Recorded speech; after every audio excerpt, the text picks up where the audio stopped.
actually very glad and honored to be here during the celebration of Black History Month in this country. And I think as we celebrate Black History Month, we should honor the contribution of blacks in this country, but we should honor also the contribution of non-black people who have worked alongside black people and are continuing to do so today. Looking at the contributions of Africans and Afro-Caribbeans and the development and the growth of the UK economy, Black history, Black achievement, and the progress must be celebrated, I believe, not just once a year, but throughout the year. Because Black people are not just relevant in this society during Black History Month, they're relevant every day of their lives as they exist in this country.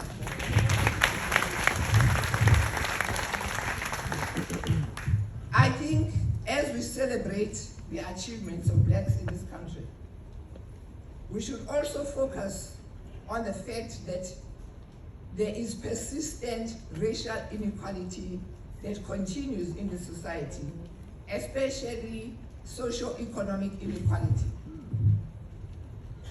While a number of governments, including the UK, have committed themselves to building strong, inclusive society where everyone can live with dignity and eliminate poverty, and that every policy they introduce will be measured against its success in closing this gap between the most disadvantaged. Recent evidence suggests that the government has some way to go, and that systematic and structural racism exists in this society, despite reports of the government that have said there is no systematic racism in this country. However, the recent report by The Voice, which is the study made by The Voice and Cambridge University, interviewing 10,000 blacks in this country, says something different. It actually indicates that most blacks in this country don't feel that they are included, they belong, and that they actually can identify themselves as British.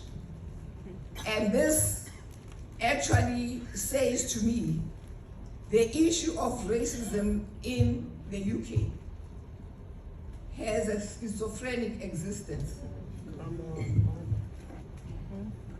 Institutional and individual racism, that is the assault by individual or the maintenance of structures and mechanisms and processes which disadvantage people because of their ethnic origins, are continuing and are growing problems in this society and in many societies. Racism doesn't just exist in this country, it exists in America, in South Africa, in Brazil. I think when we look at racism and celebrate what we have achieved and the challenges that we face and the persistence of racism, I think it is important for us to look at the historical roots of racism and inequity in this society. Because the same tactics that were used in the 16th century, where blacks were ordered to leave the country rather than allow them to receive poor welfare support, we see those same tactics today with the Windrush descendants, who were brought here to fill the gaps in the labor shortage, but when things seems okay, they are told to go back to where they belong. These reviews show that the opportunity to access the various aspects of welfare, housing, education, the labor market, social services, is shaped strongly by the dimension of race and ethnicity. The failure of the UK government to respond to the needs of minority groups is in part a failure to reflect on the government's failure to offer them an opportunity to participate adequately in important decision-making mechanisms. Black and ethnic minority people have rarely had a formal voice in a wide range of policy initiatives. Yes, there's no doubt that there are politicians who are black who are involved in decision-making. But are communities consulted on a consistent basis on policies that affect them? I have my doubts.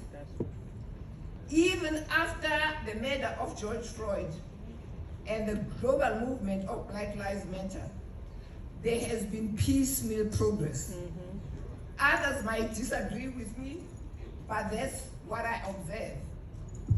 The initiatives that have been taken have fallen far short of the comprehensive and evidence-based approaches and the need to dismantle the entrenched structural institutional racism that has existed for years. It has now become a commonly shared view that the overall progress to achieving a just, fair, and equal society is not possible if we continue to do our business as usual.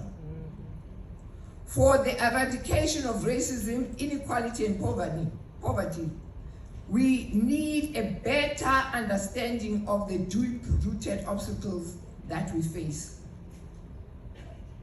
21 years ago, my father, Nelson Mandela, said, "We should lay the scourge of racism, of divisiveness to rest." This requires strong democratic institutions and the will of everybody and a culture of compassion. None of this is possible without strong economies and inclusive and cohesive societies.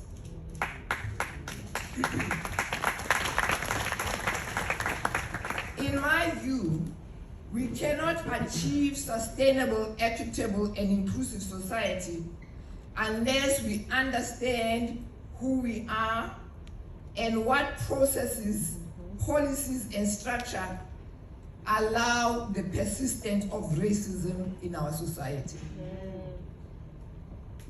Lord Acton in 1895 clearly stated that if the past has been an obstacle and a burden, knowledge of that past is the safest emancipation.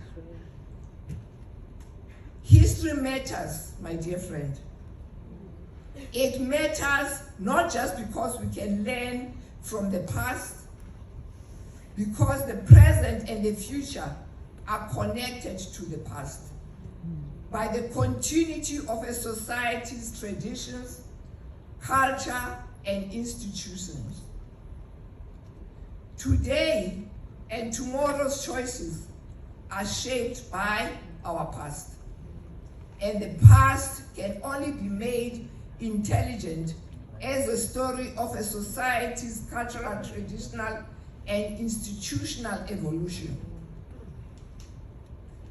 Our experience as human beings from different racial and ethnic backgrounds cannot be told in one story or a million stories, for it is the lived experience of people in the past, today, and in the future. And that experience is ever changing, ever growing, and challenging for all descendants of Africans, of Blacks, of Afro-Caribbeans, of other ethnic groups, whether they come from Asia or if they come from Turkey. These people have been exploited and excluded. The events of the recent past and the persistence of racism the pandemic, the environmental concerns, all impact Black people, ethnic minorities in far greater numbers than the privileged white people in this society. The past empowers the present. We definitely cannot build a new sustainable future and an inclusive one without a clear understanding of the old and reflecting on the constraints and possibilities created by our history. By understanding racism in the UK, we might begin to understand the death of Black men at the hands of the police. We cannot understand the killing of unarmed young Black men unless we delve into the role race has played in law enforcement. Examining the history of UK gives us the tools to analyze how the death of George Floyd and many others sparked demonstrations around the globe and became a tipping point and sparked a movement.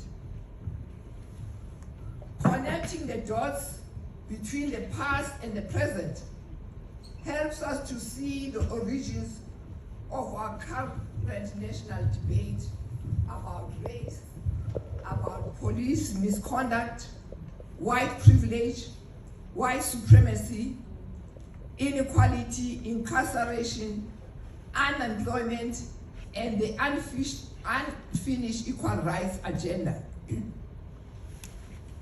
When one segment of the population convinces itself that it has more legitimate claim to being British, it follows that they will think their lives are more valuable and more important.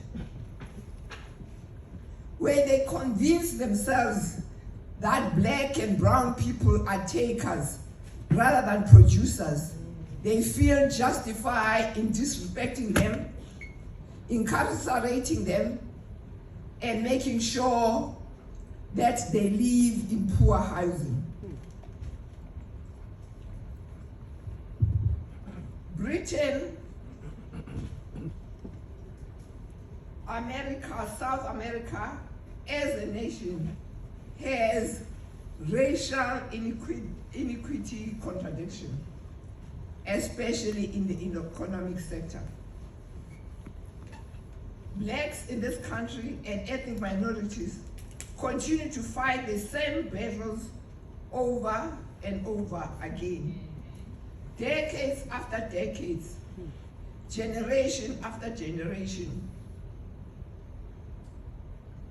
we put band-aids on lacerations and hope that the cancer of racial hatred won't recur again.